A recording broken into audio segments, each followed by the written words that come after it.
Bonjour et bienvenue au lancement de la 8e édition de l'État de l'énergie au Québec. Mon nom, c'est Joanne Whitmore. Je suis chercheuse principale à la chaire de gestion du secteur de l'énergie et co-auteure du rapport avec mon collègue Pierre-Olivier Pinault, qui est professeur et titulaire de la chaire. C'est évidemment pour nous toujours un gros événement de lancer notre rapport, étant donné que c'est vraiment la référence au Québec pour avoir les données les plus récentes sur l'évolution des tendances énergétiques au Québec. Et puis, dans le contexte des changements climatiques, puis aussi la transition énergétique, ça nous permet au moins de voir collectivement quel impact on a sur nos GES dans le temps. On a le plaisir d'avoir Monsieur le ministre Jonathan Julien, ministre de l'Énergie et des Ressources naturelles avec nous. C'est la 4e année qu'il participe et je dois vous dire que je vous lève mon chapeau parce que c'est pas toujours facile, surtout qu'on a eu notre lancée médiatique hier et tout le monde voit qu'évidemment, ce qui ressort dans les manchettes, c'est qu'on n'est pas vraiment en cours de route pour l'instant d'atteindre nos cibles. Mais pour être juste, c'est pas facile pour aucun gouvernement en ce moment. Donc, nous, ce qu'on espère, c'est que le Québec va pouvoir profiter des données pour prendre des meilleures prises de décision dans les mois et les années à venir pour s'assurer qu'on commence à changer ces tendances-là. Mais c'est fondamental d'avoir des données parce que sinon, on opère dans le noir. C'est peut-être pas les tendances qu'on veut, mais nous, on est seulement des messagers. Ce qu'on essaie de faire, c'est juste de montrer, voici les données qu'on tire de Statistique Canada, de l'Institut de la statistique, de l'Office de l'efficacité énergétique. C'est tout un travail. Encore aujourd'hui, on pense chaque année que ça va être plus facile. Puis malheureusement, il y a encore des données qui sont trop confidentielles, particulièrement dans un contexte d'énergie où la transition, c'est la compétence des provinces. C'est quelque chose qui est fascinant, qu'on a autant de difficultés à aller chercher des données à Statistique Canada pour justement faire cette transition-là, puis qu'on n'a pas toujours les informations à l'échelle provinciale. Ce que je mentionnerais juste avant de passer la parole à M. Julien, c'est que les données, c'est quand même, puis la science, c'est fondamental pour pouvoir réussir la transition énergétique. Puis, ce que je dirais, c'est qu'on l'a montré qu'on était capable de prendre la science comme étant le pilier pour avancer quand on regarde comment le gouvernement a quand même eu des efforts et des succès importants pour contrer la COVID-19, la pandémie. Les décisions étaient basées sur la science. Le gouvernement a collaboré avec la science et ensuite il a mis toutes sortes de mesures, tant oui des incitatifs, ce qu'on a tendance à faire dans le contexte de la transition, mais aussi des mesures fiscales, des mesures de communication, des mesures qui vont venir transformer les marchés aussi réglementaires pour s'assurer que tout le monde puisse vraiment avoir un impact rapidement et puis de façon urgente pour changer les tendances. Puis aussi, ce qu'on voyait qui était extraordinaire au Québec, on est quand même 90% qui est vacciné, ce que je salue, c'est qu'on voyait que le gouvernement avait quand même la volonté d'agir. Il y avait aussi le sens de l'urgence d'agir et puis se baser sur la science. Et donc, moi, ce que je veux dire, c'est oui, on n'a peut-être pas les données en ce moment qui montrent que notre objectif pour réduire les GES sont atteints, mais on a quand même déjà un modèle qu'on pourrait répliquer, j'espère, pour la transition énergétique. Donc, sur ce, M. Julien, peut-être juste pour un petit peu expliquer, donc, M. Julien va présenter pour 10 minutes, va faire une allocution d'ouverture. Il ne pourra pas rester jusqu'à la fin pour prendre des questions, mais ça va être quand même très éclairant pour nous. Ensuite, Pierre-Olivier va présenter pendant 40 minutes l'état de l'énergie. Évidemment, tout le matériel, le rapport, la présentation et l'enregistrement du webinaire vont être disponibles sur le site de la chaire. Et on va avoir une période de peut-être 15-20 minutes à la fin pour prendre des questions que vous pouvez noter dedans le Q&A là, qui est en bas de l'écran. Donc, merci et M. Jonathan Julien, c'est à vous. Merci. Merci beaucoup, Joanne. Je tiens à saluer toutes les personnes qui sont présentes aujourd'hui pour cet événement annuel auquel je prends vraiment plaisir à participer à chaque année. Puis le plaisir ne vient pas des résultats, je vous le garantis, mais de la démarche entreprise par Pierre-Olivier Pinault et Joanne Whitmore avec un rapport qui, sincèrement, est un rapport qui n'est pas complaisant et qui nous permet justement de s'assurer que les défis qui sont devant nous sont bien mesurés. Je tiens à saluer aussi mon collègue Sylvain Godreau, je crois, qui est en ligne avec nous aujourd'hui, avec qui j'ai toujours le plaisir de participer à ces discussions-là et à participer ensemble aux défis qui nous occupent au Québec là, dans cette transition énergétique. Alors, pour moi, c'est essentiel. C'est essentiel que le ministère de l'Énergie et des Ressources naturelles participe à cette démarche-là annuelle. C'est ma 4e présence. Et pour moi, cette collaboration de premier plan nous permet justement d'avoir des données fiables et détaillées, et vous en conviendrez, des données qui ne sont pas complaisantes par rapport justement aux défis qui sont devant nous. Et ces données-là, une fois qu'elles sont publiées, nous permettent aussi de prendre toutes les mesures des enjeux et d'assurer l'amélioration de nos programmes et de nos démarches dans l'objectif ultime qu'on a là, de réduire nos impacts, de devenir carboneutre en 2050 et notre volonté là, justement de la réduction des GS pour faire face au changement climatique. Dans un contexte justement d'urgence climatique, on doit accentuer nos actions pour décarboner le bilan énergétique du Québec. Le rapport de l'État de l'énergie 2022, que j'ai eu l'occasion de discuter la semaine dernière avec Pierre-Olivier et Joanne de manière détaillée, nous dévoile et nous confirme clairement là, qu'il faut poursuivre, qu'il faut même accentuer nos efforts pour y arriver. On doit accélérer cette transition énergétique en collaboration avec à la fois l'industrie, tout le volet de transport, avec les gens, avec la population. On doit additionner tous ces efforts-là, puis on doit essayer de le faire de manière la plus pragmatique et la plus efficiente possible. Et on constate, malheureusement, que les résultats ne sont pas à la hauteur de nos attentes. Mais je pense qu'on ne doit pas être fataliste et ni défaitiste par rapport à ça, mais il faut être convaincu que le défi est encore grand devant nous pour y arriver. Pour y arriver, au gouvernement, on a prolongé jusqu'en 2026 le plan directeur en transition, innovation, efficacité énergétique du Québec. Depuis sa mise en œuvre, le plan directeur appuie l'adoption justement de comportements favorables à la transition énergétique auprès des ménages, auprès des entreprises québécoises, justement en stimulant l'investissement, l'acquisition de connaissances et en matière de gestion énergétique. Par des mesures, par des programmes d'efficacité et de conversion énergétique, ensemble, on était en mesure de réduire nos émissions de GS de 1,4 million de tonnes équivalent de CO2 et de réduire par le fait même aussi notre consommation énergétique. Mais force est de constater que ce n'est pas suffisant. Puis en parallèle, on a une croissance économique qui amène aussi une croissance de la consommation énergétique. Et globalement, les résultats ne sont pas à la hauteur de nos attentes. Mais je crois quand même que ces résultats s'intègrent bien dans notre objectif de 2030 de réduction des émissions de gaz à effet de serre. Et j'en conviens, là, les cibles sont audacieuses et on doit redoubler d'ardeur pour les atteindre. La mise à niveau du plan directeur nous offre justement cette opportunité-là d'amener de nouvelles mesures supplémentaires, de réviser les mesures qui sont en place. J'écoutais Pierre-Olivier sur certains programmes, certaines mesures qui ne montrent pas leur pleine efficience. Je pense que c'est l'occasion justement de s'interroger sur mon dollar investi, mon effort que je mets, est-ce qu'il est efficient, c'est-à-dire qu'il transforme justement cet effort-là de manière optimisée dans les cibles qu'on a atteintes en réduction de GS et en décarbonation. Et on doit toujours se questionner là-dessus pour justement favoriser le plus d'efficience possible. On a accentué les efforts dans nos mesures de soutien en financement de plusieurs secteurs, par exemple dans l'innovation, la construction, la rénovation éco-énergétique, le transport, l'amélioration de procédés industriels. Et on doit poursuivre, et je le réitère, on doit accélérer ces mesures-là.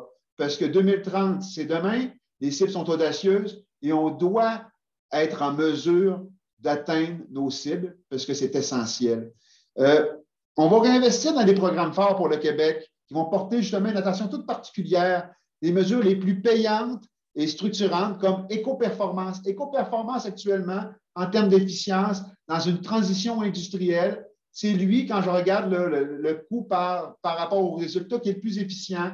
50, 60, 70 $ la tonne de GS que ça coûte pour ce programme-là, c'est très efficient. Des programmes comme ceux-là, on doit les favoriser, on doit les mettre de l'avant. Je réitère, en fin de compte, pour le même dollar investi, il faut que je sois en mesure avec vous d'identifier quel est le programme qui est le plus efficient pour atteindre nos résultats. On va appuyer également des mesures d'économie d'énergie. On doit de plus en plus parler d'économie d'énergie. Sans l'ombre d'un doute, l'électron économisé en termes d'efficacité énergétique, c'est lui qui coûte le moins cher et qui nous permet d'être réutilisé dans une perspective de développement durable. Et on y croit fortement et on va accentuer ça. Bien sûr, on a entrepris de nombreuses démarches et d'actions pour développer davantage nos énergies renouvelables à tout égard, dont l'hydroélectricité. Pour moi, il y a trois façons, il y a trois éléments. L'économie d'énergie, l'efficacité énergétique, c'est l'électron qui coûte le moins cher. Deuxièmement, après ça, on a l'électrification directe avec notre hydroélectricité qui est la plus payante. Mais ultimement, dans certains secteurs industriels, transport lourd, on a besoin de faire une transformation. Alors là, on doit parler probablement de biocarburants, on doit parler d'hydrogène vert et justement qui doivent être complémentaires avec les deux premières options. On voit actuellement qu'on y travaille fortement, qu'on doit poursuivre sur cette voie-là pour atteindre nos objectifs en 2030. Pour faire du pouce sur l'hydrogène vert et les bioénergies, vous savez qu'on est en démarche actuellement justement pour déposer ce printemps la stratégie bioénergie et hydrogène vert. On doit se positionner aujourd'hui pour la filière de l'hydrogène qui, 2035, 2040, 2045, selon les experts, va être un vecteur énergétique primordial, peut-être à hauteur de 25 de l'ensemble du mix énergétique mondial. On doit se positionner aujourd'hui pour être prêt justement à être un leader dans cette filiale-là et on travaille fortement. Je tiens à remercier, on a eu au-dessus de 120 experts qui ont participé avec nous à la discussion sur cette stratégie-là. On a eu des communautés autochtones, je pense qu'il y a au-dessus de 50 représentants. Il y a eu 70 mémoires qui ont été déposées. Donc oui, on va accoucher d'une stratégie bioénergie hydrogène vert qui va être porteuse et porteuse aussi en réduction de GS pour le Québec. Alors, attendez-nous là-dessus, on s'en vient incessamment. Le portrait n'est pas aussi beau qu'on souhaiterait qu'il le soit, mais j'observe quand même des tendances fortes, des tendances lourdes qui vont nous amener à accélérer justement cette transition énergétique au Québec. Il faut comprendre qu'actuellement, il y a à peu près 130 000, à titre d'exemple, 130 000 véhicules électriques au Québec. Alors, ça reste 2 à peu près du parc de véhicules au Québec.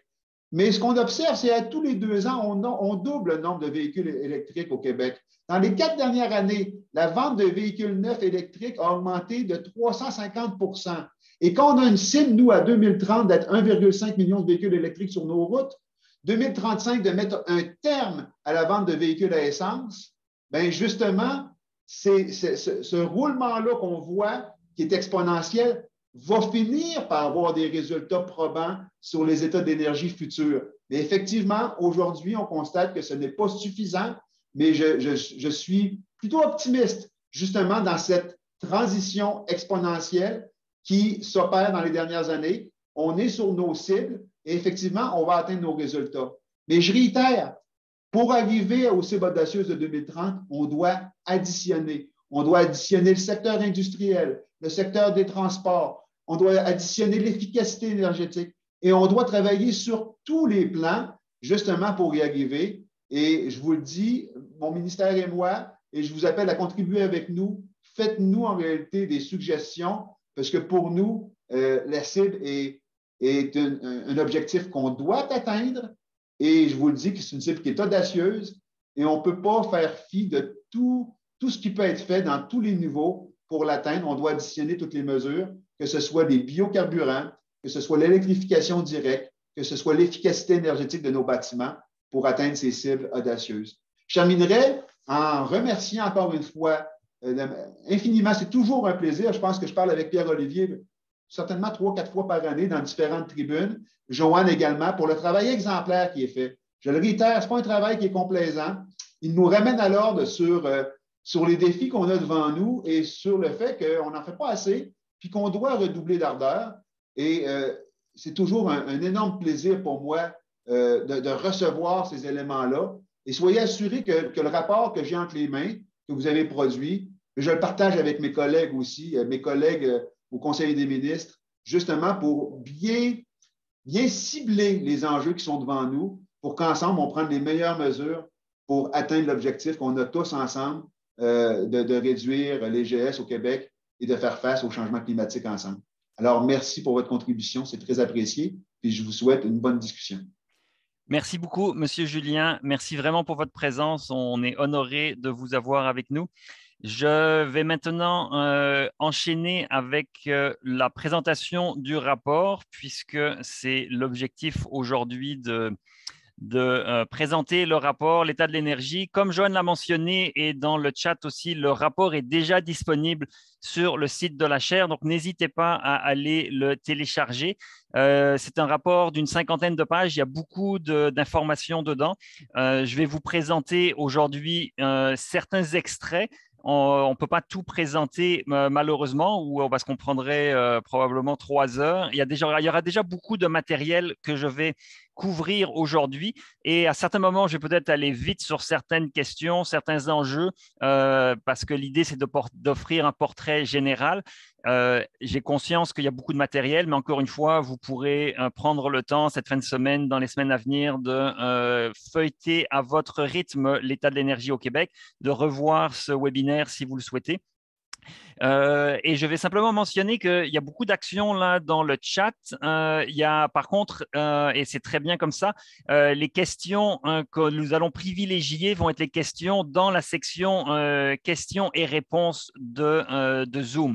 Donc, si vous posez votre question dans le chat, on ne va pas les prendre à la fin parce que le chat, c'est plus pour des discussions entre participants. Mais dans la section questions et réponses, c'est là qu'on va aller chercher les questions pour y répondre par la suite. Alors, j'entame dès maintenant la présentation en remerciant évidemment Joanne de tout le travail qu'elle fait avec moi sur ce rapport, le MERN pour son soutien financier qui est important, les partenaires de la chaire de gestion du secteur d'énergie sont extrêmement appréciés: Boralex, Enbridge, Énergie Valero, Énergir, Evolugen, Greenfield Global, Hydro-Québec, Schneider Electric et WSP sont des partenaires que nous apprécions fortement. Et il y a une grande collaboration de plusieurs personnes, je ne vais pas les nommer individuellement, mais au MERN, à Ressources naturelles Canada, à Énergir, Statistique Canada, Hydro-Québec, au MTQ et à d'autres endroits, on bénéficie vraiment d'une collaboration forte appréciée pour réunir ces informations-là et en faire, on l'espère, un document digeste. Nous commençons chaque année par une rétrospective de ce qui s'est passé dans l'année précédente. Donc, en 2021, quelques faits saillants. L'actualité énergétique est très riche. Sans tout commenter, parce qu'encore une fois, ça serait trop long, je vais commencer par dire que il y a quand même eu des éléments peu commentés dans l'actualité. Par exemple, en mars dernier, le recul dans la production de biodiesel au Québec, parce qu'il y a une usine de biodiesel qui a fermé la porte en mars dernier et l'autre usine qui a suspendu sa production. Ce qui est un peu un paradoxe, parce que si vous sautez à décembre dernier, c'était en décembre qu'on a adopté, autant au fédéral qu'au provincial, des règlements pour encourager la production de biocarburants. Alors, pendant qu'on s'affaire à encourager les biocarburants, on s'aperçoit que le marché n'arrive pas à soutenir les joueurs actuels en ce qui concerne la production de biodiesel. Pour l'éthanol, il y a un acteur au Québec, on va le mentionner, Greenfield Global, qui produit beaucoup d'éthanol, mais par contre, en termes de nouveaux développements pour la production d'éthanol, c'est très difficile. Dans l'actualité, en avril, on a eu l'interconnexion Appalaches-Maine pour amener l'électricité au Massachusetts qui a débuté. Évidemment, par la suite, l'automne dernier, on a eu le référendum qui a empêché la continuation de la construction de cette ligne. Donc, c'est toujours les enjeux d'interconnexion pour les exportations qui ont un peu dominé le secteur électrique. Pour les hydrocarbures, il y a eu ce dossier GNL Québec qui a été rejeté par le gouvernement fédéral et cette semaine, gouvernement provincial, pardon, et cette semaine par le gouvernement fédéral. Il y a eu différentes interdictions de vente de véhicules qu'on a annoncées, interdiction de l'exploration pétrolière et gazière au Québec qui a été aussi interdite. Donc, différents éléments qui sont intéressants. Mentionnons que cet automne aussi, une première demande tarifaire pour avoir une tarification commune de la biénergie, électricité, gaz, qui permettra d'électrifier le chauffage au Québec, qui aujourd'hui se fait dans certains cas au gaz naturel. Eh bien, ça permet d'électrifier ces consommateurs qui aujourd'hui utilisent du gaz naturel en pouvant combiner les bienfaits d'électricité, mais pour les périodes de pointe, compter sur le gaz naturel. Alors, évidemment, c'est quelque chose qui est devant la Régie de l'énergie et qui pourra être approuvé dans les mois à venir ou qui pourrait éventuellement être rejeté. C'est ce que la Régie de l'énergie va décider. Mais on va revenir sur ces questions de gestion de la pointe parce que c'est important dans l'état de l'énergie au Québec de comprendre que la gestion de la pointe est très importante. Commençons par le bilan énergétique après cette brève rétrospective. Le bilan énergétique, on va le commencer par une autre petite rétrospective des 20 dernières années. Comment est-ce que l'économie a évolué? On a eu une très forte augmentation ces 20 dernières années de la richesse mesurée avec le produit intérieur brut. Ce n'est pas la seule mesure de la richesse, mais c'est la richesse, c'est la mesure la plus utilisée pour évaluer notre richesse collective, donc le produit intérieur brut. Qui a augmenté de près de 40% en 20 ans, c'est énorme. La population n'a augmenté que de 16%. Et ça, c'est en termes réels, ce 39% d'augmentation. Donc, ça veut dire que la société québécoise, dans son ensemble, s'enrichit. La consommation d'énergie a aussi augmenté, mais simplement de 16%. Et donc, en fait, elle a augmenté bien plus proportionnellement à la croissance de la population, bien plus qu'à cause ou en corrélation avec la croissance de l'économie. Globalement, il y a eu depuis 20 ans une stagnation de la consommation d'énergie par habitant. Là, vous voyez, la consommation d'énergie par habitant n'a pas augmenté, forcément, puisqu'on est à 16% d'augmentation dans les deux cas. Par contre, les GES qui ont décru au début de ces 20 premières années, eh bien, elles ont tendance à remonter. Vous voyez, depuis 2014-2015, on voit qu'autant les GES énergétiques que les GES des secteurs non énergétiques, c'est-à-dire les procédés industriels, l'agriculture et les déchets, eh bien, elles ont recommencé à augmenter, ce qui veut dire que des gains qu'on avait réalisés auparavant sont perdus maintenant et qu'on ne contrôle pas ces dernières années les émissions de gaz à effet de serre. Donc ça, c'est pour le portrait un petit peu rétrospectif. Si on rentre plus dans le détail de notre bilan énergétique, c'est le même diagramme spaghetti ou techniquement, c'est un diagramme Sankey qu'on l'appelle ce type de diagramme qui résume l'entièreté de notre système énergétique. Système énergétique qui est donc composé de différentes sources d'énergie qu'il faut transformer. Donc, on a notre force hydraulique, on a la force du vent, on a le pétrole brut. Toutes ces énergies primaires qu'on peut appeler, eh bien, elles sont transformées dans des installations électriques de production d'électricité, soit des éoliennes, soit des turbines hydrauliques qui vont transformer la force hydraulique en électricité. On a évidemment les raffineries québécoises qui prennent le pétrole qu'on importe au Québec et qui produisent localement de l'essence, du diesel. Donc, on a cette transformation pour aller jusque dans les secteurs de consommation. 3 grands secteurs de consommation, les bâtiments, l'industrie, le transport. Et évidemment, il y a la consommation non énergétique qu'on a tendance à oublier, mais nos routes, l'asphalte de nos routes, c'est un produit directement issu du pétrole. Donc, les cyclistes qui aiment avoir des pistes cyclables asphaltées, eh bien, ils doivent dire merci à l'industrie pétrolière de produire de l'asphalte pour avoir des pistes cyclables. Mais évidemment, le pétrole est peu utilisé en proportion pour les pistes cyclables et surtout utilisé, comme vous le voyez, dans le flux immense pour le transport. Et donc, c'est évidemment là un secteur où le Québec a des objectifs de réduction de consommation de produits pétroliers, en plus d'avoir des objectifs de réduction des émissions de gaz à effet de serre. Et cette consommation-là ne diminue pas ces dernières années, mis à part pour la parenthèse COVID qui a eu en 2020 un impact important là, sur les ventes de produits pétroliers.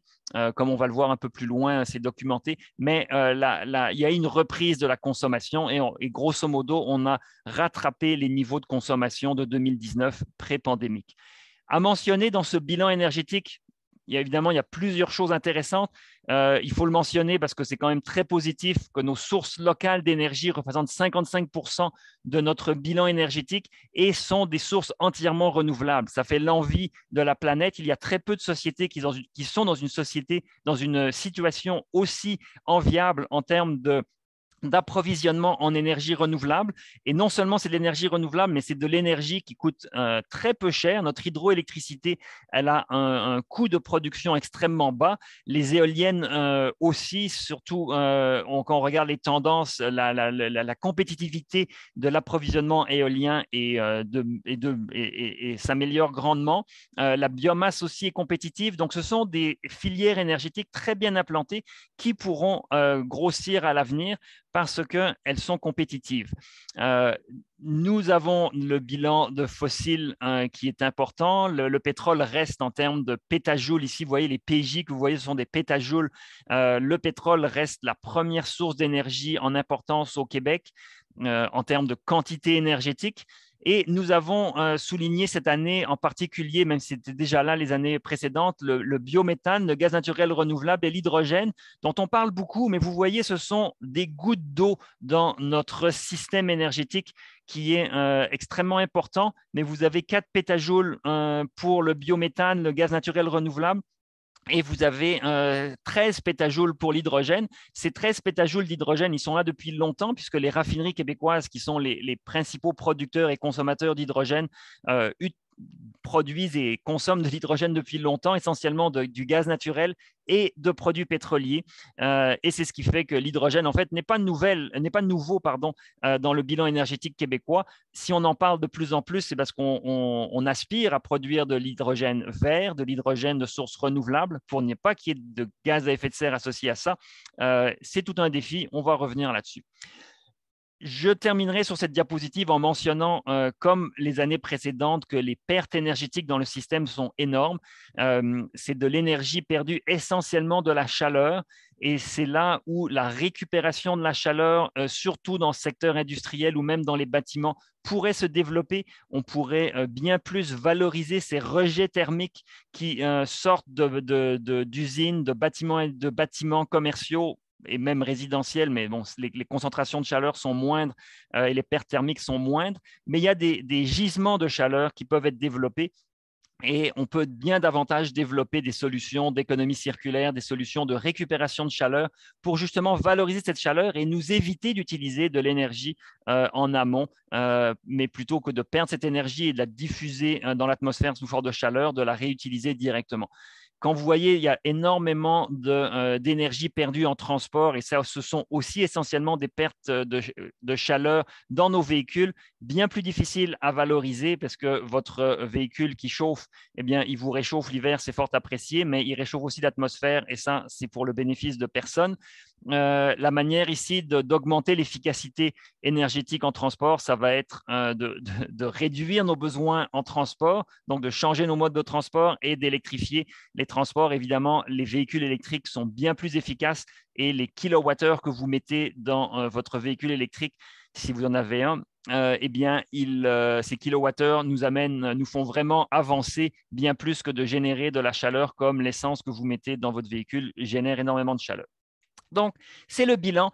Il évolue très, très peu ces dernières années, alors qu'on souhaiterait voir évidemment le noir ici être réduit pour atteindre les objectifs du ministère de l'Énergie et des Ressources naturelles. Dans la politique énergétique, il y a un objectif de 40% de réduction. De la consommation de produits pétroliers et évidemment, quand on va arriver aux informations sur les gaz à effet de serre, on va avoir beaucoup de gaz à effet de serre qui sont liés au secteur pétrolier et au gaz naturel, en plus évidemment des secteurs non énergétiques. Je vais progresser ici avec nos approvisionnements en pétrole. C'est toujours fascinant de se dire que comme on consomme beaucoup de pétrole ici, il faut qu'il arrive au Québec puisqu'on se fait un point d'honneur au Québec à ne pas produire le pétrole localement puisqu'on refuse de produire du pétrole au Québec. Il faut donc l'importer. Alors, nous importons notre pétrole des États-Unis, du Canada. C'est environ 350 000 barils par jour de pétrole qui sont consommés au Québec et donc forcément importés au Québec. Auparavant, on importait du pétrole d'Algérie, du Kazakhstan, de Norvège, du Royaume-Uni. C'est très dynamique comme marché et aujourd'hui et depuis quelques années, eh bien, c'est un pétrole nord-américain. Pour le gaz naturel, c'est aussi les mêmes sources d'approvisionnement, essentiellement du pétrole, du gaz naturel canadien et américain. La majorité de notre gaz naturel maintenant passe par l'Ontario et passe par le sud-ouest de l'Ontario, par le carrefour Dawn en Ontario. 84% du gaz naturel arrive de là. C'est essentiellement du gaz naturel américain, mais aussi de l'Ouest canadien qui passe par les États-Unis et remonte jusqu'en Ontario et arrive chez nous. Il y en a aussi par des gazoducs qui passent par le nord de l'Ontario, environ 15%, et on a une petite production de gaz naturel au Québec et en fait de différentes manières. Mais le gaz naturel renouvelable, qui est distribué dans le réseau d'énergie. Aujourd'hui, ce gaz naturel renouvelable distribué dans le réseau d'énergie, ce n'est que 0,1% de notre consommation. Donc, c'est très peu. Le gouvernement met une cible de gaz naturel renouvelable de 2% dans le réseau pour 2023. Ça arrive rapidement. Ce n'est pas impossible à atteindre comme objectif, mais comme vous voyez, on a des défis d'approvisionnement à résoudre pour avoir du gaz naturel renouvelable dans les quantités visées dans le réseau. Pour avoir du gaz naturel renouvelable, il y a une panoplie de projets qui sont aujourd'hui en cours, qui sont en production et d'autres projets qui sont arrivés. Donc là, vous voyez une production municipale de biogaz sur les sites d'enfouissement. C'est l'essentiel de notre gaz naturel renouvelable. Il est produit sur les sites d'enfouissement. C'est d'abord du biogaz et ce biogaz, on peut le purifier pour enlever le CO2 et garder uniquement le méthane et éventuellement l'injecter dans le réseau. Bien, vous voyez dans les sites d'enfouissement une grosse production de biogaz et aussi une production de gaz naturel renouvelable. Donc, on a extrait le méthane, seulement le CH4 de ce biogaz-là. Donc, différents sites en exploitation, différents projets qui sont à venir. C'est des projets qui ont beaucoup de difficultés à lever, beaucoup de retard et de surcoûts. Donc, c'est un secteur où, en fait, ici, ce n'est pas tant la technologie qui a amélioré, mais vraiment le marché, comment s'assurer que les promoteurs puissent développer les projets dans le respect des coûts et qu'on a le bon environnement contractuel pour que les acheteurs puissent acheter et s'assurer que les producteurs soient rentables. Donc, beaucoup d'éléments. Un élément à mentionner en terminant sur cette diapositive, il y a une grande partie du gaz naturel renouvelable produit au Québec, en fait une grande partie, presque la majorité, qui est vendue aux États-Unis. Elle est produite au Québec, mais réexportée aux États-Unis parce que sur les marchés américains, on a énormément on a une valorisation de ce gaz naturel renouvelable qui est bien meilleure que celle qu'on a au Québec. Et donc, les producteurs québécois de gaz naturel renouvelable vendent aux États-Unis aujourd'hui. Donc, on produit, mais au lieu de l'utiliser chez nous, on réexporte ce gaz naturel renouvelable. Pour l'électricité, évidemment centrale à notre système énergétique et qui sera de plus en plus centrale au système énergétique parce qu'on vise à électrifier un grand nombre d'usages au Québec.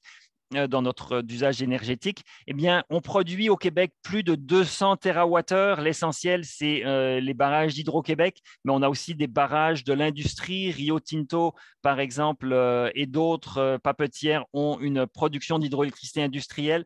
On a les éoliennes au Québec qui produisent un peu plus que 10 TWh, 5% de notre énergie. Et ça va aller en croissance parce que des nouveaux appels d'offres éoliens surviennent. On est très actif justement avec nos voisins. On importe énormément d'énergie électrique du Labrador. Donc, vous le voyez ici sur la carte, le Labrador, le projet Churchill Falls, à travers lequel 30 TWh nous arrivent par année pour satisfaire des besoins et aussi pour satisfaire l'appétit de nos voisins en électricité. Parce que vous le voyez, on exporte beaucoup en Nouvelle-Angleterre, 14 TWh, à New York. Ça, c'était des chiffres de 2000. 12 TWh à New York et même au Nouveau-Brunswick et en Ontario. Donc, un marché dynamique qui est voué à se développer parce que les échanges sont bons pour tout le monde, autant pour favoriser l'intégration de nouvelles sources d'énergie renouvelables et pour jouer un rôle de batterie d'équilibrage, de batterie avec nos barrages. Vous voyez les grandes étendues d'eau dans le nord du Québec et la Manicouagan ici, ce sont d'immenses réservoirs qui sont en fait uniques au monde en termes de capacité de stockage d'énergie. Ces réservoirs-là sont très utiles au Québec et pourraient être très utiles pour intégrer davantage d'énergie éolienne pour équilibrer la production. Quand ils ventent, on utilise l'énergie du vent. Quand ils ne vendent pas, on utilise les barrages et l'énergie stockée dans les barrages. Et donc là, il y a un potentiel de complémentarité assez exceptionnel que le Québec pourra développer dans les années à venir. On parle beaucoup des surplus au Québec énergétiques. Ces surplus-là, on les a décortiqués pour qu'on comprenne un petit peu mieux où est-ce qu'ils peuvent aller dans les années à venir. Ces surplus qui, en 2019, Hydro-Québec avait estimé à 40 TWh. En 2019, la majorité de ces surplus-là avaient été exportés. Donc, ce que je montrais ici, les exportations, c'est la manière traditionnelle qu'Hydro-Québec a de gérer cette énergie excédentaire par rapport aux besoins québécois. Par contre, on a des contrats avec New York, le Massachusetts, qui pourraient justement continuer à faire en sorte qu'on exporte, mais au lieu d'exporter heure par heure au quotidien sur les marchés voisins, on exporterait à travers des contrats à long terme. Si ces contrats qui sont signés arrivent à finalement être réalisés parce qu'il faut que les lignes de transmission supplémentaires soient construites. Et évidemment, il y a des nouveaux secteurs, une croissance naturelle de la demande, des nouveaux secteurs en expansion, l'électrification des transports, la conversion de bâtiments du gaz naturel à l'électricité qui vont signifier que notre consommation électrique va augmenter. Et donc, là, on a des nouveaux défis d'augmentation de la demande et ça va probablement demander des nouveaux approvisionnements en électricité ou alors de faire des efforts d'efficacité énergétique importants qui seront nécessaires, mais qui aujourd'hui ne sont pas planifiés à la hauteur de ces nouvelles demandes-là. Il est important de comprendre que cette consommation importante d'électricité au Québec, elle est très, très liée à la température. On le sait, ces dernières semaines, il a fait très froid. On se situait dans les moins 20 et même au-delà, en dessous de moins 20. Et là, vous le voyez, ça, c'est des données pour l'année 2000. Durant l'année 2020, pourquoi je dis 2020, en 2020, on a pris la température moyenne de la journée et la puissance moyenne de différentes journées. Et vous voyez, plus il fait froid, plus le réseau d'Hydro-Québec est appelé à être utilisé à un niveau très élevé. Donc en 2020, on le voit, c'est très clair. En fait, chaque degré de froid supplémentaire exigeait 400 mégawatts de puissance supplémentaire dans le réseau d'Hydro-Québec. C'est essentiellement, évidemment, le chauffage qui explique ça, parce qu'il n'y a aucun autre usage qui augmente avec le froid. C'est le chauffage de nos bâtiments. Donc, si on veut gérer la pointe, eh bien, il va falloir réfléchir à la manière dont on assure le confort thermique dans nos bâtiments. Et pour assurer le confort thermique dans nos bâtiments, on a souvent pensé au chauffage, mais il va falloir davantage penser à avoir des enveloppes thermiques qui sont performantes, plus de géothermie, évidemment des thermopompes, évidemment des sources d'énergie alternatives à l'électricité comme la biomasse, le gaz naturel, ultimement le gaz naturel renouvelable, pour venir diminuer les appels de puissance durant notre forte consommation durant les journées froides. Donc, une panoplie de solutions sont possibles. Pour les mettre en pratique, il va falloir peut-être réviser la structure tarifaire. Et ça, c'est des nouvelles informations qu'on a mis dans l'état de l'énergie parce que c'est très important de comprendre cette structure tarifaire et différents éléments liés à ça. Je n'ai pas le temps de rentrer dans tous les détails, mais je vais souligner deux choses. La première chose, c'est que la puissance qu'on voit ici être très élevée, eh bien, elle est gratuite pour les clients résidentiels. Les clients résidentiels, dans leurs tarifs, ne payent rien pour la puissance. C'est le zéro ici.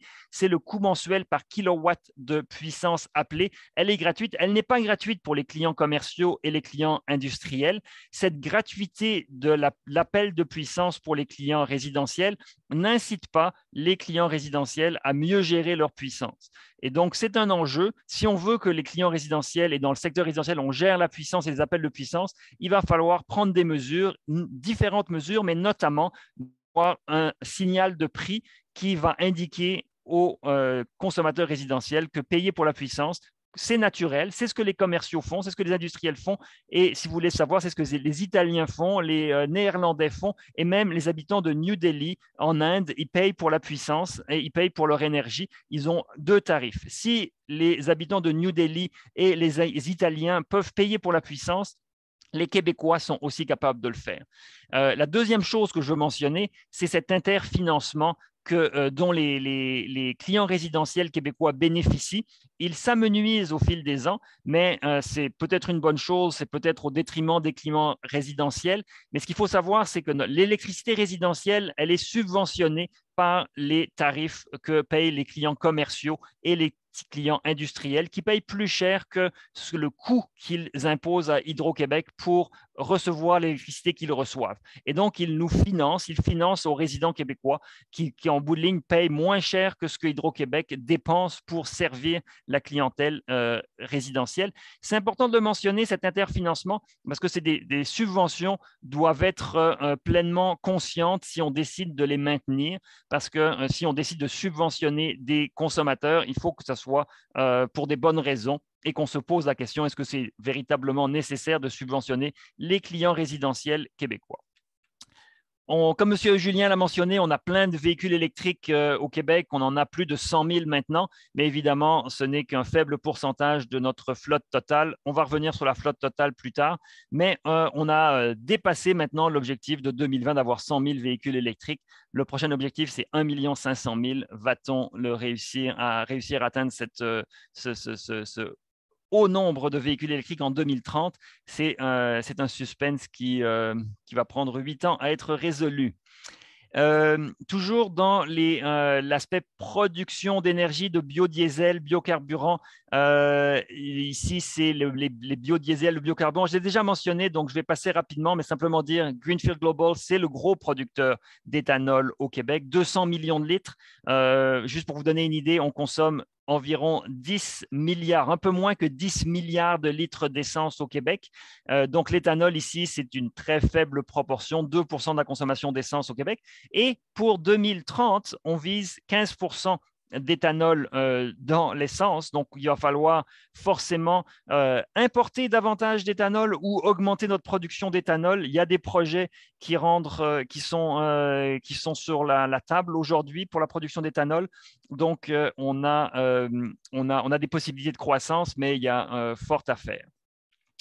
Pour l'hydrogène, on a beaucoup parlé d'hydrogène et je vais vous inviter à aller consulter l'état de l'énergie au Québec parce qu'il y a une panoplie de projets qui sont déjà en place, mais aussi à venir et surtout à venir. Et donc, c'est important de comprendre ces projets-là et on est très fiers de vous présenter l'unique source au Québec pour, si vous voulez avoir un portrait de l'hydrogène au Québec, eh bien, c'est dans l'état de l'énergie que 2022 que vous allez le trouver parce que ce portrait dans un tableau synthèse aussi bien fait n'est disponible ailleurs. Donc, c'est une inédit à notre publication. Les coûts de l'hydrogène, je ne veux pas passer du temps là-dessus, mais simplement vous donner une indication. L'électrolyse de l'eau, qui est la principale source de production d'hydrogène vert qui est envisagée, eh bien, ça revient uniquement pour l'électricité. Le coût de l'électricité, eh bien, c'est 18 $ par gigajoule. Aujourd'hui, les raffineries, elles produisent avec du réformage du méthane pour leur hydrogène et ça coûte 3 à 4 fois moins cher, simplement pour les intrants, sans payer pour les infrastructures. Donc, l'hydrogène vert va nous coûter beaucoup plus cher que l'hydrogène qu'on produit actuellement. Il faut s'attendre donc à payer plus cher pour tout ce qui va contenir de l'hydrogène vert. Notre consommation énergétique, important de bien la comprendre parce que là, on a parlé beaucoup de production. J'ai parlé de consommation au niveau de l'électricité pour la pointe, notre consommation de pointe et du fait que justement notre tarif électrique ne pénalisait pas la pointe, la consommation de pointe. Mais de manière générale, les Québécois sont des très gros consommateurs d'énergie. Quand on regarde par rapport au monde entier, la moyenne mondiale, c'est 54 gigajoules de consommation d'énergie par personne en une année. C'est des chiffres pour 2019 que vous voyez. Eh bien, les Québécois consomment 4 fois la moyenne mondiale, ce qui nous met à peu près, comme vous le voyez, à égalité avec les Américains et les Canadiens en termes de consommation moyenne par habitant. Évidemment, ici, on prend toute la consommation des différents secteurs. Donc, on prend la consommation industrielle, en transport, résidentiel, commercial. Vous n'êtes pas directement responsable en tant qu'individu pour la consommation industrielle québécoise. Vous voyez, le 86, ça c'est la consommation d'énergie totale industrielle divisée par le nombre d'habitants. Mais ces industries produisent forcément pour des consommateurs. Nous sommes des consommateurs, donc nous avons une part de responsabilité dans cette consommation industrielle. Je vais simplement mentionner que des pays plus riches que nous, comme l'Allemagne, la Suède ou la Norvège, qui ont de richesses économiques plus grandes, supérieures à celles qu'on a au Québec, consomment beaucoup moins d'énergie que nous, notamment en transport. En transport, ici, vous le voyez, au Québec, on consomme 64 gigajoules. Essentiellement, c'est des produits pétroliers en transport. Les Norvégiens, 35, les Allemands, 29 gigajoules. C'est la moitié de ce que nous consommons, nous, comme Nord-Américains, en transport. Ce qui veut dire qu'ils ont les mêmes technologies que nous. Avec les mêmes technologies, ils arrivent à consommer moitié moins d'énergie par personne et il n'y a pas de problème de mobilité en Allemagne. Si vous voulez vous rendre du point A au point B en Allemagne, c'est faisable. Ce n'est pas parce que ces gens-là sont confinés chez eux qu'ils consomment moins d'énergie, c'est parce qu'ils ont des meilleurs systèmes de transport. Ce n'est pas non plus la taille du pays qui a une influence. On pourra en reparler si vous voulez, mais la taille du pays n'a pas d'influence sur la consommation énergétique par habitant en transport. Donc, on a le portrait général de consommation l'énergie qui va aussi varier selon les secteurs. En transport, comme je le disais, beaucoup de produits pétroliers. L'industrie, c'est très varié. On va vous offrir des détails là-dessus. Dans le secteur industriel, c'est dominé par l'électricité, 74% d'électricité dans le secteur résidentiel. Dans le secteur commercial, c'est aussi important l'électricité, mais pas autant. J'ai beaucoup de diapositives, le temps passe, je parle rapidement. Je vais peut-être sauter sur quelques diapositives, mais évidemment, on parle tellement de véhicules que je ne peux pas m'empêcher de souligner dans le graphique que je vous présente chaque année, le fait que deux choses que je vais mentionner sur l'évolution des ventes de nouveaux véhicules au Québec. Première chose, en 2020, avec la COVID, il y a vraiment une chute du nombre de véhicules vendus.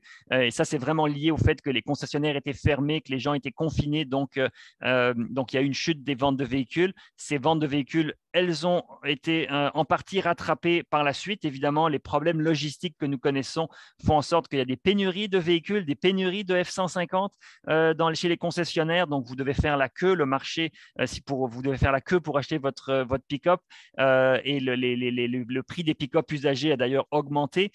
Mais donc, chute des véhicules, des ventes de véhicules en 2020, rattrapées en partie par la suite. Mais surtout, c'est les parts de marché. Les parts de marché des camions légers ont atteint en 2020 71%. Les camions légers, c'est l'ensemble des VUS, camionnettes, vannes que nous voyons sur les routes par rapport aux voitures. Les voitures, c'est les berlines, les sous-compacts, les véhicules qui auparavant dominaient les ventes de voitures, et bien maintenant, elles ne représentent que 23% du marché. Et là, vous voyez, la part de marché décline très rapidement pour les voitures. Et donc, on va avoir d'ici quelques années des ventes de véhicules qui ne seront que dans la catégorie camions que Statistique Canada met. Ces camions, ça inclut les camions légers et c'est évidemment la catégorie VUS.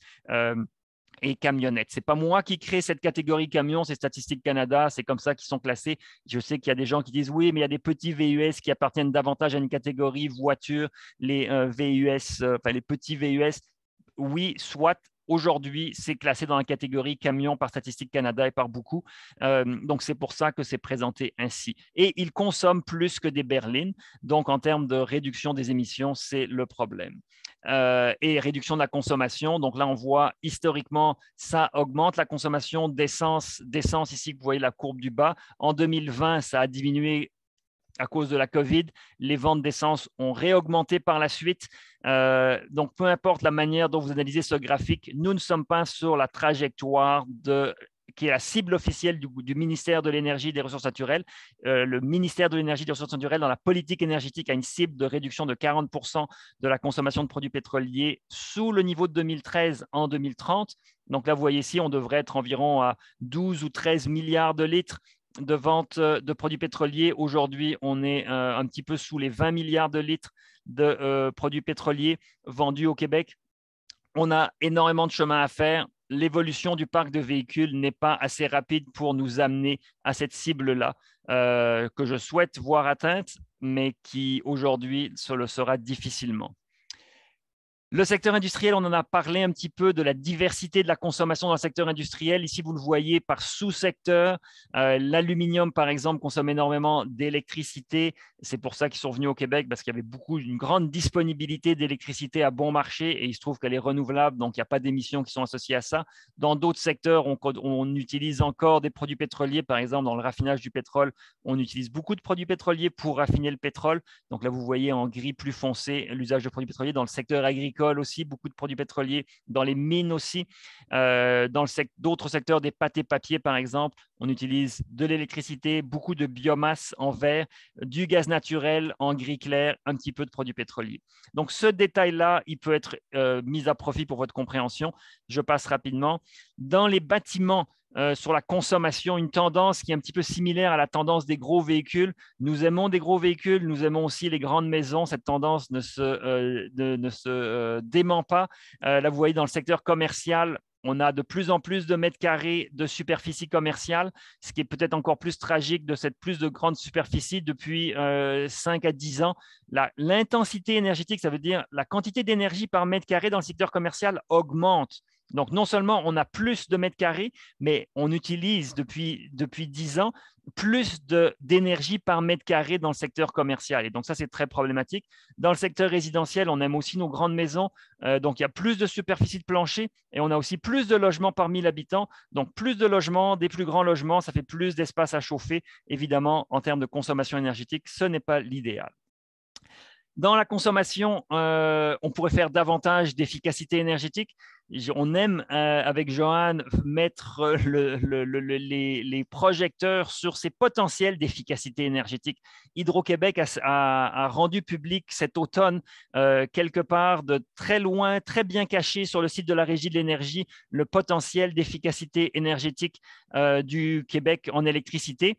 Donc, si nous avons eu le courage de mettre nos lumières frontales pour aller chercher dans la caverne des archives de la Régie de l'énergie, ce document-là, pour voir qu'il y a 14% de la consommation d'électricité québécoise qu'il serait à la fois techniquement possible d'éliminer et économiquement rentable d'éliminer.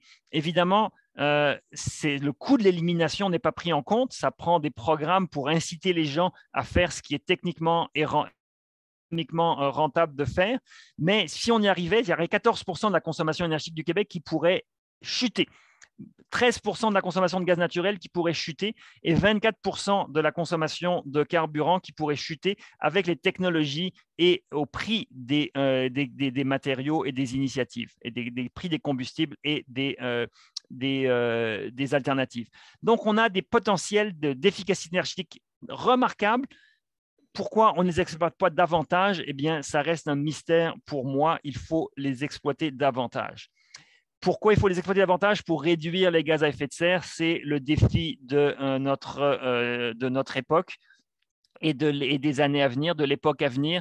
Ces gaz naturels, ces gaz à effet de serre, ils viennent, comme vous le voyez, à 70% des hydrocarbures, surtout du pétrole, mais aussi du gaz naturel. Beaucoup dans le secteur du transport, 44% de nos émissions de gaz à effet de serre viennent du secteur du transport.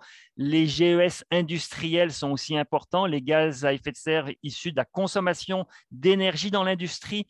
Vous le voyez, c'est 14 millions de tonnes, mais aussi l'industrie a des procédés industriels. Donc, par exemple, l'aluminium, quand vous faites l'électrolyse de l'alumine, va y avoir du carbone qui va être émis pour enlever l'oxygène qui est associé à l'alumine dans la molécule.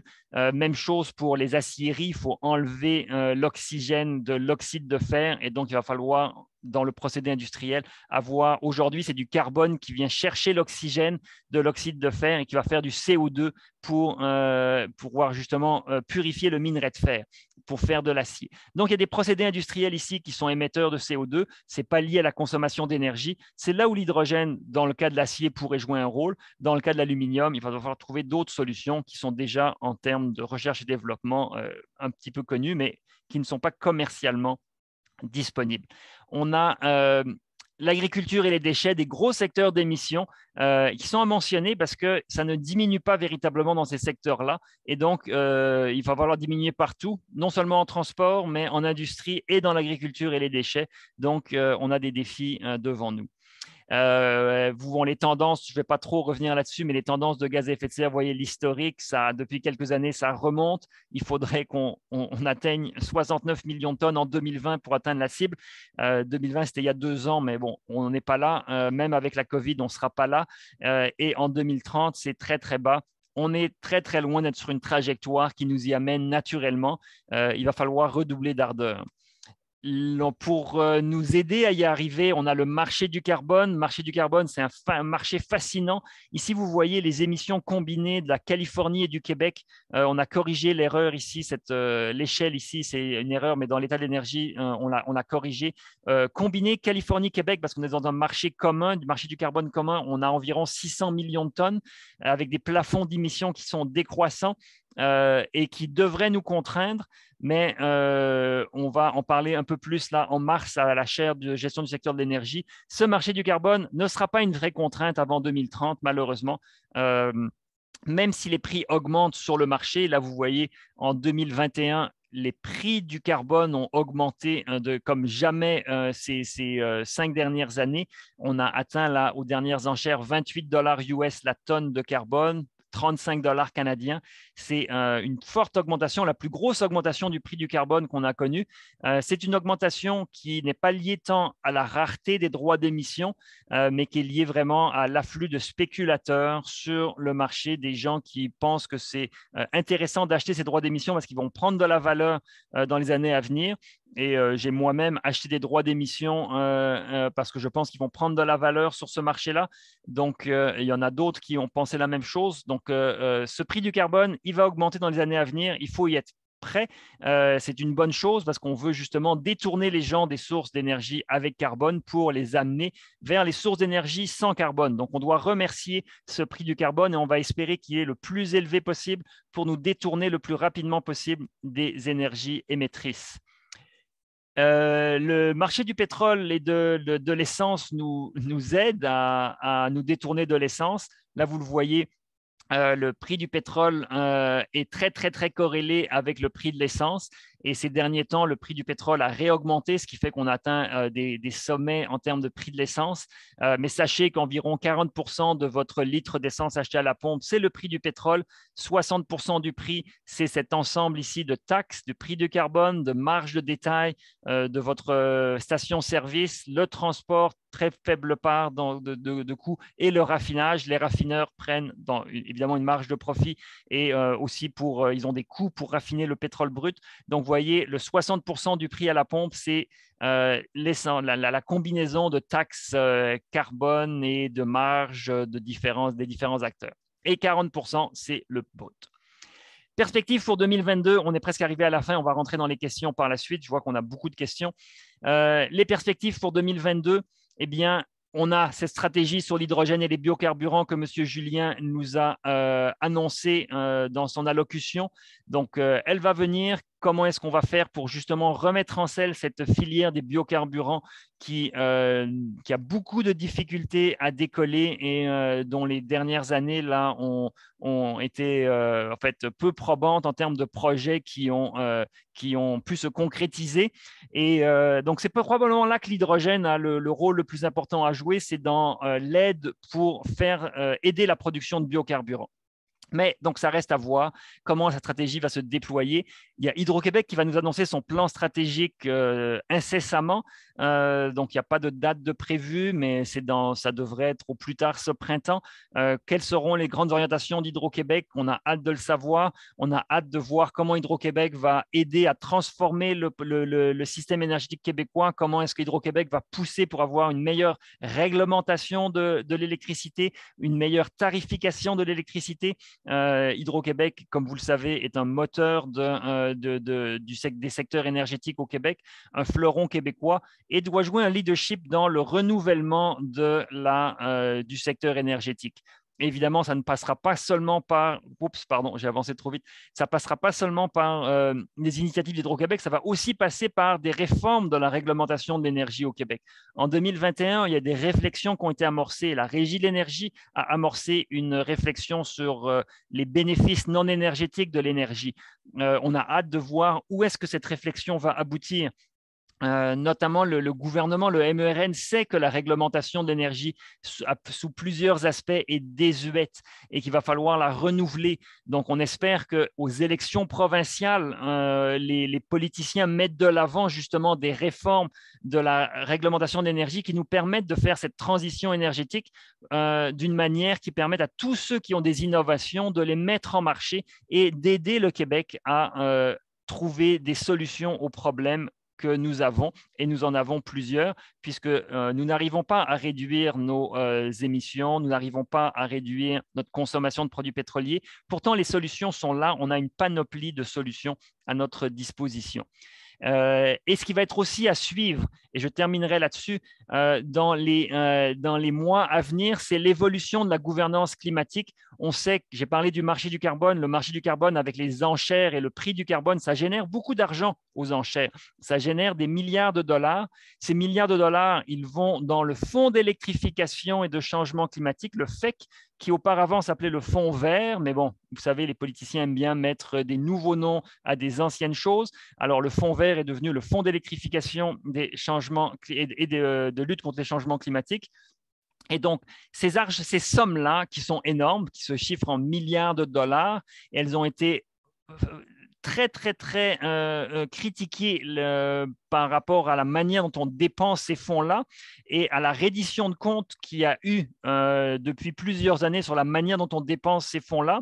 Et on attend toujours le tableau de bord du Bureau d'électrification et de changement climatique. On attend toujours les comptes du Fonds d'électrification et de changement climatique. Par contre, on sait que le vérificateur général du Québec va se pencher sur le Fonds d'électrification et de changement climatique. Donc, c'est quelque chose, des audits sur la performance de ce fonds-là qui se font attendre avec intérêt.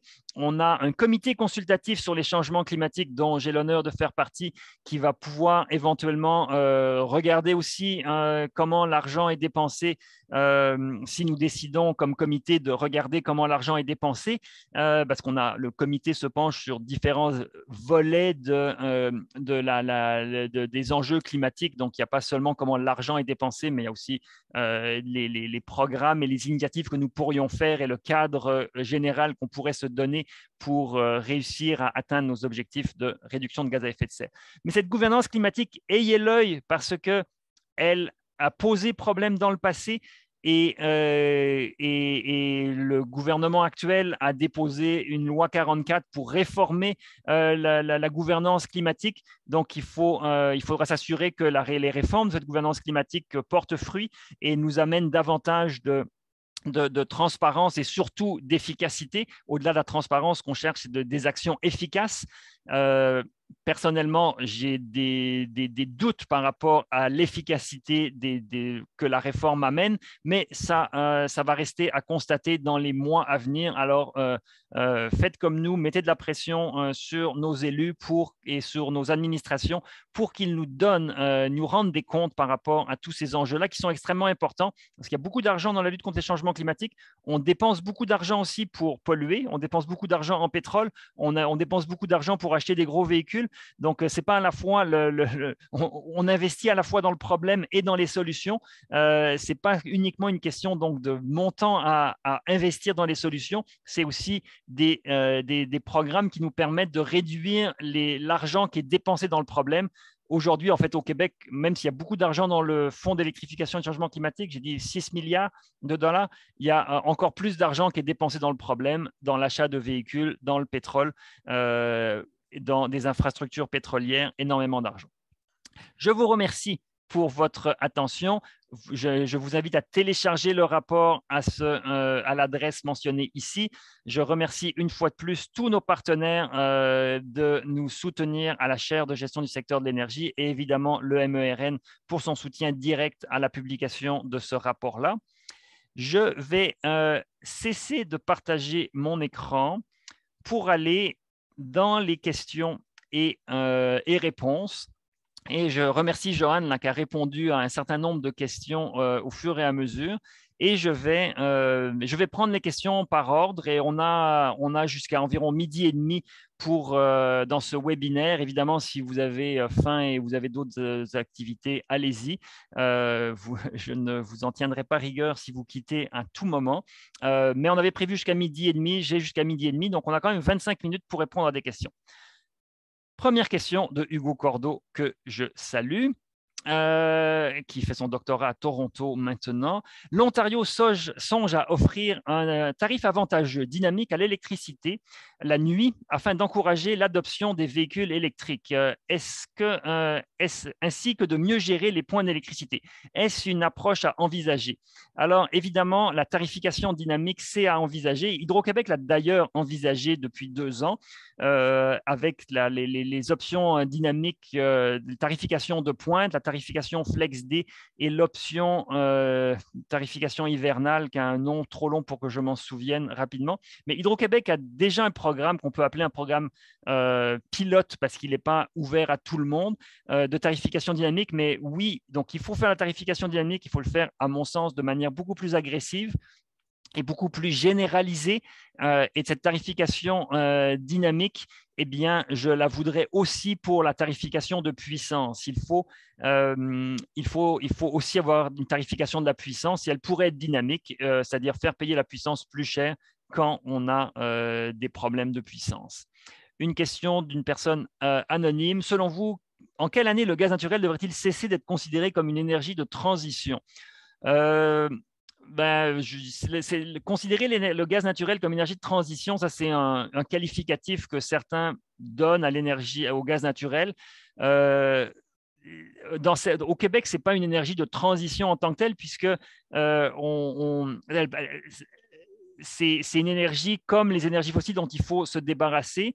Dans certains pays comme l'Allemagne ou la Chine, le gaz naturel peut aider à sortir du charbon et donc dans ce cas-là, c'est une énergie de transition. Mais c'est plutôt le gaz naturel comme énergie de transition, ça dépend vraiment des lieux où on l'utilise. Dans certains pays, c'est une énergie de transition pour se débarrasser du charbon et donc on peut envisager, à mon sens, l'utilisation du gaz naturel parce que c'est déjà un énorme défi se débarrasser du charbon. On a tendance à l'oublier au Québec, on ne produit pas d'électricité avec du charbon parce qu'on a la chance d'avoir on a eu la chance d'avoir un potentiel hydroélectrique merveilleux qu'on a d'exploiter. Et par contre, d'autres pays n'ont pas cette chance-là. Donc, ils doivent passer pour faciliter l'intégration des énergies renouvelables par de gaz naturel pour justement équilibrer la production de gaz naturel, la production d'électricité, parce que le vent n'est pas aussi constant que la production d'une centrale au gaz naturel. Donc, dans certains cas, ça peut l'être. Pour le Québec, le gaz naturel, jusqu'en 2050, on pourra en utiliser. En 2050, si on vise la carboneutralité, il faudra qu'on soit à 0. Le gaz naturel, c'est l'énergie fossile qui a la plus petite empreinte de CO2 par unité d'énergie utilisée. Donc, c'est la dernière énergie fossile dont il va falloir se débarrasser, mais il va falloir s'en débarrasser pour 2050, c'est certain. Alain Gosselin demande, est-ce qu'il existe un guichet pour un vrai accompagnement aux initiatives pour les producteurs convaincus qui souhaitent accélérer la transition et être des pionniers, mais qui sont déçus par l'accompagnement actuel? Donc, c'est une très bonne question. Il y a plusieurs mécanismes d'aide et de support à l'innovation au Québec. Il y a plusieurs centres en électrification des transports qui aident les gens qui ont des solutions pour mettre en marché ces solutions-là. Là, je pense par exemple à Propulsion Québec, mais il y a d'autres centres, d'autres organismes créés par le gouvernement pour accompagner des innovateurs à mettre en marché des différentes technologies ou solutions. Il y a de l'accompagnement, il faut le chercher, on peut le trouver, mais peut-être qu'il n'est pas entièrement adéquat. Je n'ai pas la réponse finale à apporter à cette question-là. Une autre question anonyme, on sait que la mobilité durable sera un levier pour l'atteinte des objectifs carboneux de 2050. Comment convaincre les sceptiques qu'ils ne veulent pas en entendre parler? Évidemment, c'est une très bonne question. La mobilité durable, c'est un enjeu central. C'est un enjeu central pour atteindre les objectifs. Pour transformer la mobilité, il va falloir forcément offrir des alternatives intéressantes en termes de mobilité durable, donc rendre les transports actifs plus attrayants, la marche, le vélo, le skateboard, si vous voulez, intéressant pour ceux qui veulent pratiquer ce type de mobilité-là. Il faut développer des alternatives de transport en commun.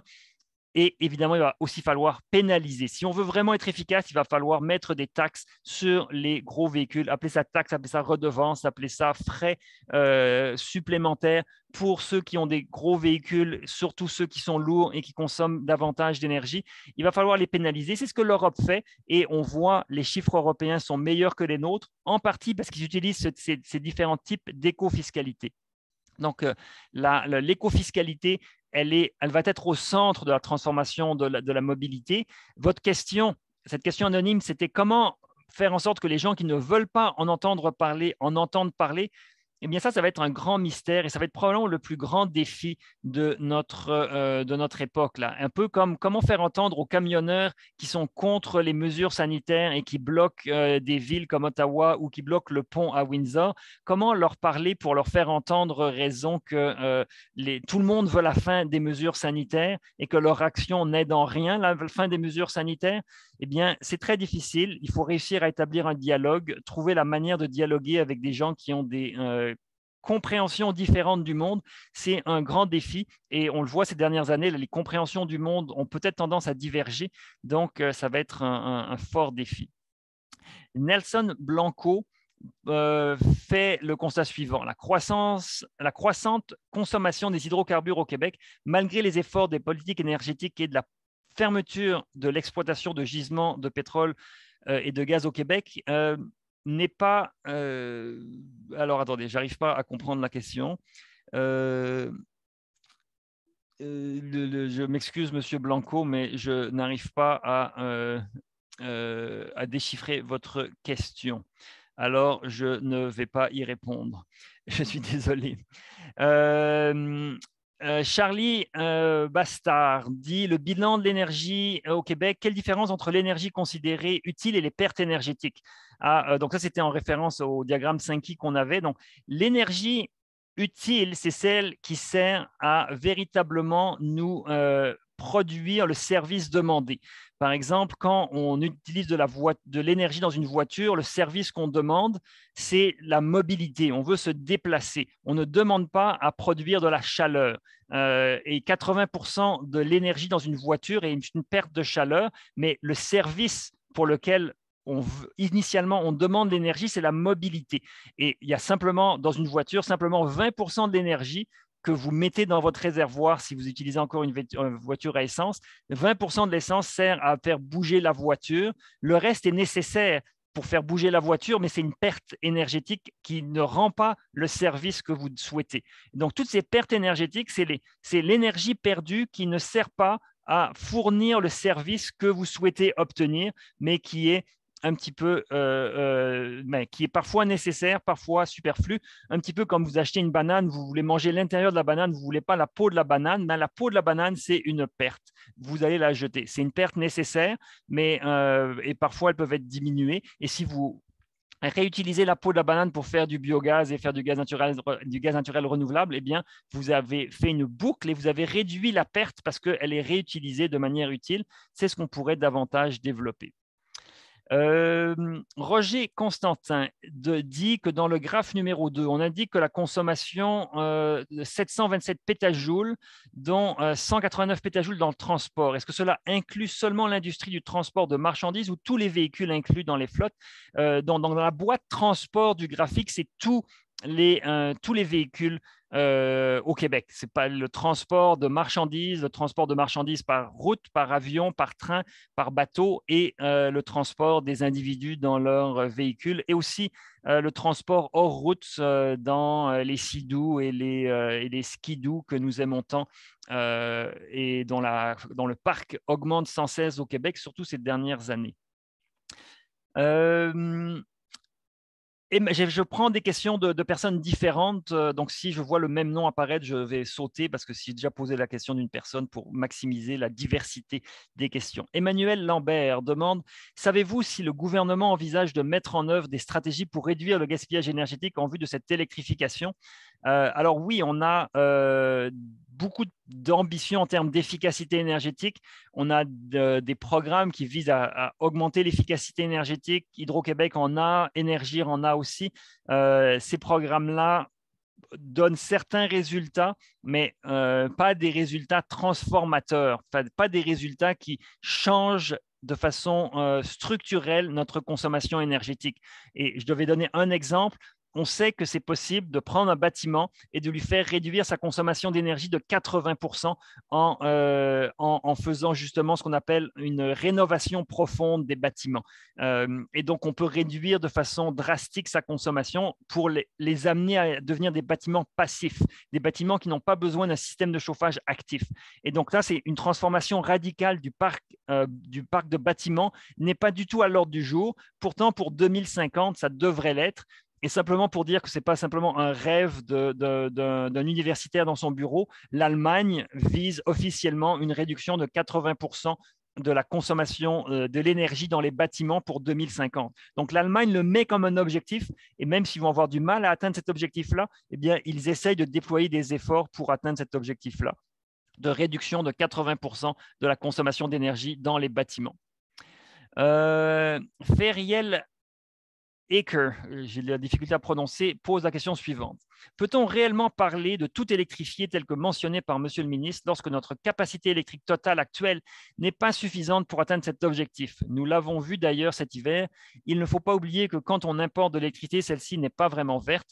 De plus, peut-on vraiment parler de coûts supplémentaires associés à cet objectif qu'au final sera défrayé par les consommateurs québécois? Excellente question. L'électrification de notre société va demander davantage d'électricité. On a un rapport très intéressant de la firme des firmes Dunsky et Esmia qui ont justement montré que si le Québec voulait atteindre ses objectifs, il y aurait probablement de 100 à 150 TWh supplémentaires d'électricité qu'il faudrait consommer au Québec. On en consomme aujourd'hui autour de 200 TWh, donc il faudrait presque doubler notre consommation. C'est énorme. Si on veut doubler la consommation ou l'augmenter de 100 TWh, ça va demander énormément de capacité de production supplémentaire. Donc, il faut se préparer à ça. Énormément de capacité de production supplémentaire, donc davantage d'éoliennes, davantage de solaire, davantage peut-être d'hydroélectricité et surtout, et c'est là, ça revient à la question précédente, surtout de l'efficacité énergétique. Si on ne réduit pas la consommation électrique dans les bâtiments pour le chauffage, eh bien, ça va être infernal de gérer cette expansion de la capacité. Il faut véritablement, pour décarboner, mettre l'efficacité énergétique avant tout parce que les besoins énergétiques sont tels qu'on ne pourra pas juste miser sur l'augmentation de la capacité. Au Québec, on a environ 4000 mégawatts d'éolien, un petit peu moins. Ça a été toute une saga de ces 10 dernières années là, pour mettre en place, ces 10 et 15 dernières années même, pour mettre en place ces 4000 mégawatts d'éolien. Et là, ce qu'il faudrait viser, ce n'est pas un autre 4000 d'éolien, c'est probablement un autre 15 000, 20 000 mégawatts d'éolien qu'il faudrait mettre en place d'ici 2050 si vraiment on veut atteindre nos objectifs et avoir assez d'énergie devant nous. Donc, si vous pensez que la saga 15 dernières années a été transformatrice, mais ce n'est qu'un début parce qu'il va falloir beaucoup plus pour atteindre nos objectifs et ça, on ne s'en rend pas forcément compte dans les discussions. Mohamed Benadidi dit quelles sont les contraintes que pose une plus grande intégration avec l'Ontario.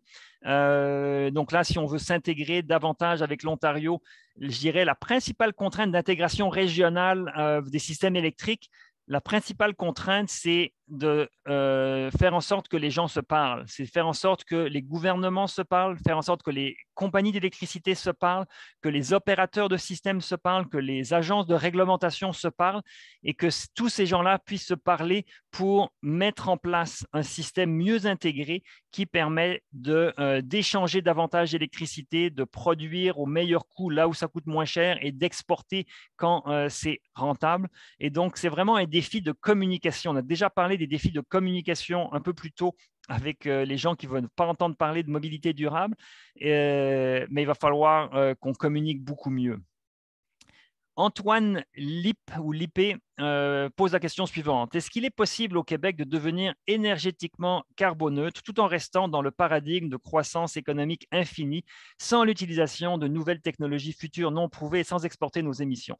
Lorsqu'on prend en compte notre dépendance au pétrole dont la production mondiale semble avoir atteint le pic et les ressources minières limitées, que cela semble impossible. J'aimerais bien être convaincu du contraire, car je suis assez jeune, si vous voyez ce que je veux dire. Merci pour votre travail très important. Donc, merci. Donc, moi, merci pour cette question. La croissance économique, comme on l'a vu, une des premières diapositives qu'on a montrées, on a montré que la croissance économique, elle est plus élevée que la croissance de l'énergie.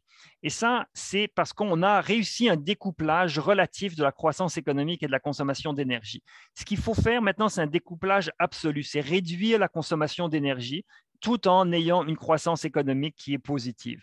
Et personnellement, je suis en faveur de la croissance économique et je pense que c'est possible d'avoir une croissance économique et de réussir un découplage, c'est-à-dire de réduire notre empreinte matérielle.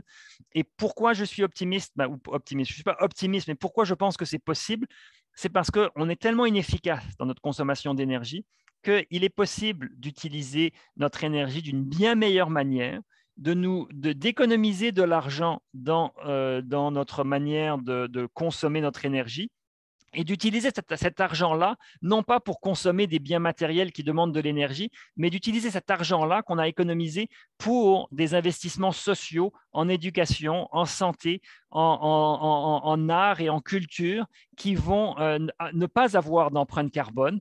On sait que l'éducation est centrale et ça a une empreinte carbone minime. Donc, si on engage davantage de professeurs dans les écoles primaires et secondaires, si on offre davantage de cours d'art et de culture et d'éducation physique, davantage de sport, on enrichit la société, on a une croissance économique, mais on n'a pas une empreinte carbone avec ces activités-là. Donc, je pense que c'est possible d'avoir une croissance et de réduire notre consommation énergétique. Une question de Rémi Bouderlich. Plus de détails sur la relation entre taille des pays et consommation pour transport seraient bienvenus. Est-ce que la consommation par habitant reste constante car la densité des zones habitées sont similaires?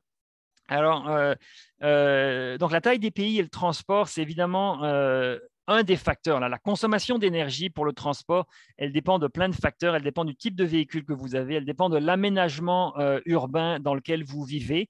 Si vous avez des trottoirs et des pistes cyclables, vous allez marcher au dépanneur. Si vous habitez dans un endroit où il n'y a pas de piste cyclable, il n'y a pas de trottoir et que le dépanneur est à 5 km, vous allez prendre votre voiture. Et donc, ça va être un défi. Donc, l'aménagement urbain est important. Parlez aux gens de vivre en ville. Ils vont vous expliquer comment on peut faire des quartiers durables, vivre en ville et bien d'autres. Mais c'est possible d'avoir des aménagements qui sont beaucoup moins énergivores. Donc, c'est l'aménagement du territoire à mettre en numéro 1. Après, c'est d'avoir des modes de transport moins énergivores et on peut avoir un autre découplage, entre la superficie d'un territoire et la consommation d'énergie pour le transport. Mais c'est possible. Louis Legault pose une même question par rapport à la taille du pays et à la superficie. Il a de la misère à concevoir qu'un bien provenant d'Asie arrivant au port de Vancouver et transporté jusqu'à Halifax n'implique pas un impact important sur les émissions liées au transport. Assez intéressant ça, parce qu'on oublie souvent, on pense beaucoup que le transport est très important dans les émissions de gaz à effet de serre. Ça l'est, mais ce qui n'est pas important dans les émissions de gaz à effet de serre, c'est le transport maritime et ferroviaire. Ce qui est extrêmement dommageable pour les GES, c'est le transport routier. C'est ça qui domine les émissions en transport, c'est le transport routier.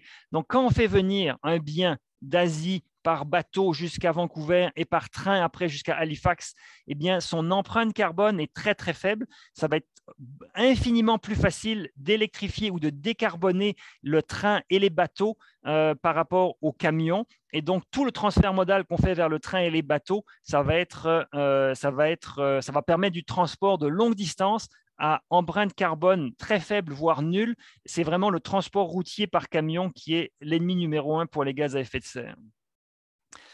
Daniel Rochefort pose la question suivante au sujet des coûts de l'hydrogène vert québécois. Pouvez-vous spécifier aussi l'écart de prix entre les coûts équivalents pour l'utilisation d'électricité dans les applications électrifiables et l'impossibilité physique de voir couper dans le futur ces coûts d'intrants pour produire de l'hydrogène vert?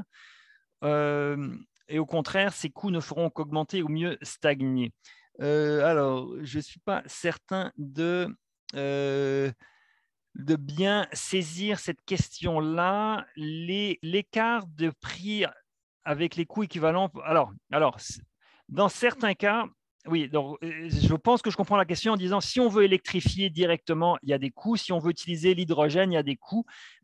Donc, le meilleur exemple, c'est pour une voiture. Si vous avez une voiture électrique, vous allez utiliser directement l'électricité et vous allez faire 3 fois plus de kilomètres que si vous avez une voiture à hydrogène vert qui prend de l'électricité pour faire l'hydrogène et qui va faire avec la même électricité initiale, vous faites 3 fois moins de kilomètres si vous utilisez une voiture à hydrogène.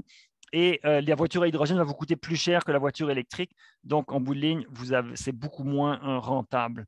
Donc, l'hydrogène, effectivement, va poser des enjeux en termes d'efficacité globale du système énergétique. L'hydrogène va quand même jouer un rôle dans certains aspects pour l'industrie. Je l'ai mentionné pour l'acier, peut-être pour les cimenteries, pour de la chaleur à très haute intensité, ça peut être utile. Ça va coûter très cher, mais on va quand même avoir besoin de ciment à l'avenir.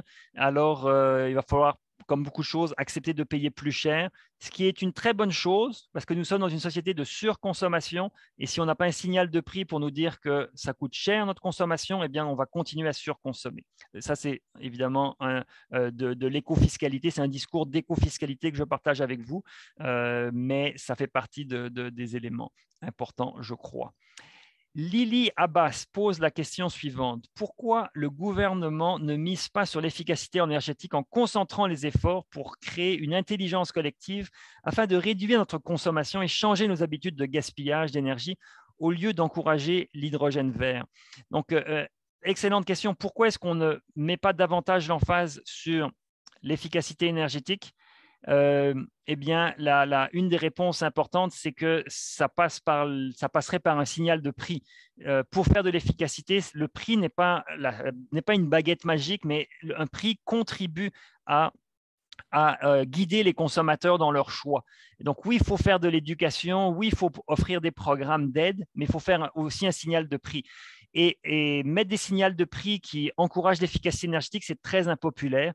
Les politiciens détestent dire qu'ils vont augmenter le prix de certaines choses et parce que nous, les consommateurs, on réagit très mal. Quand ça coûte plus cher, nous ne sommes pas contents et on aime payer pas cher, on aime quand c'est gratuit et la pollution est gratuite. Donc, on aime polluer et c'est pour ça que les humains, si je simplifie, polluent autant, c'est parce qu'elle a été gratuite. Et là, on essaye de faire polluer avec de l'éco-fiscalité, avec des coûts sur le carbone, mais c'est très difficile à mettre en place parce qu'il y a de la résistance.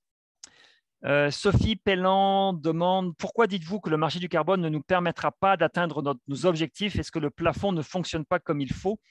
Le plafond va fonctionner, mais le problème du marché du carbone, c'est que les gouvernements ont été trop généreux et sont trop généreux dans la manière de se procurer des droits d'émission. Donc, il y a trop de droits d'émission qui sont en circulation et qui vont l'être.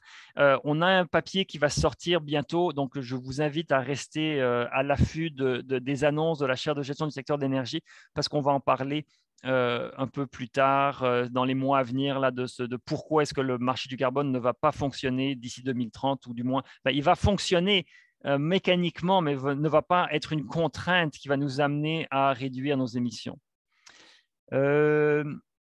Myriam Robichaud demande: est-ce que le revenu supplémentaire qui seront captés grâce à l'augmentation du marché du carbone dans les prochaines années pourrait être réinvesti directement dans des programmes d'aide financière qui visent la réduction des GES? En fait, c'est exactement à ça que servent les fonds du marché du carbone. En principe, ils servent dans des programmes qui aident à réduire les GES. Le problème, c'est que ces programmes-là ne sont pas très performants et ne réduisent pas beaucoup les GES. Mais le marché du carbone et le fonds d'électrification et de changement climatique est basé sur cette idée-là qu'on doit réduire, on doit recycler l'argent du marché du carbone pour aider les consommateurs à réduire leurs émissions. Je vais prendre une dernière question parce qu'il est 12h29. Une question de Alexis Rioux-Chevalier. Que penser de la production de biocarburants à partir de produits agricoles tels que le maïs, considérant que les engrais de synthèse intenses en énergie sont employés dans la culture de ces intrants? Excellente question. Il y a des limites très importantes à la production d'éthanol et de biocarburants à partir de cultures agricoles. Donc, effectivement, il va falloir revoir les cultures agricoles et diminuer les types d'engrais, surtout les engrais azotés qu'on met. Les engrais azotés sont très problématiques parce que l'azote va se fixer avec de l'oxygène dans la terre et va être du N2O, qui est le 3e gaz à effet de serre en importance. Donc, l'azote qu'on met dans les engrais est très problématique pour les changements climatiques. Donc, il y a des limites dans les biocarburants liés aux cultures agricoles. Maintenant, la bonne nouvelle, c'est que tous les projets de biocarburants du Québec sont des projets de biocarburants de 2e génération qui font appel à la biomasse forestière ou alors à des matières résiduelles non recyclées, comme le projet d'Enerchem à Varennes, qui va utiliser différentes matières de la biomasse et des matières résiduelles non recyclées. Et donc, ça va nous permettre de produire des biocarburants sans alourdir le bilan du côté agricole. Et il y a de l'hydrogène qui va rentrer là-dedans pour alimenter et bonifier la teneur énergétique des biocarburants. L'hydrogène va être fort utile pour les biocarburants. Et la beauté, c'est qu'on va pouvoir utiliser ces biocarburants directement dans des véhicules qui existent déjà sans avoir à racheter un nouveau véhicule qui fonctionne à l'hydrogène. Je m'excuse auprès de tous ceux pour qui je n'ai pas pu répondre à leurs questions et de nombreuses questions, mais ça fait 1h30 que nous sommes ensemble et il est temps de se quitter.